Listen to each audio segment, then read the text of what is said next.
شايفين هدول المكونين رح يخلصكن من الربو والاحتقانات، وشو ما كانت عمركن مسموحة من عمر 5 سنين للعمر 100 سنة. هنن هدول المكونين بس: الفجل والسكر نباتي. إذا ما بتعرفوه هذا هو شكله. رح نحتاجه مطحونة. أول شي بتجيبوا فجلة ورح نحفر جواتها، ولازم جواتها تكون شوي فيها سماكة وما في أي أضرار ولا تأثيرات جانبية. كلوها وانتم مغمضين، وتأكدوا 100% إنه رح تشفوا تماما من الربو والاحتقانات الصدرية والحلق.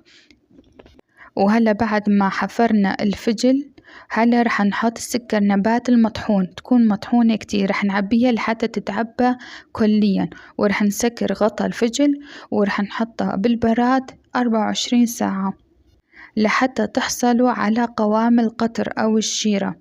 بعدها مسموح الصغار والكبار إنكم تاكلوها. أي شخص عنده البلغم، احتقان، ربو، مرشح، مرضان، شو ما كان معك، هاي خطوة علاجية، دواء علاجية منزلية مضمونة 100%.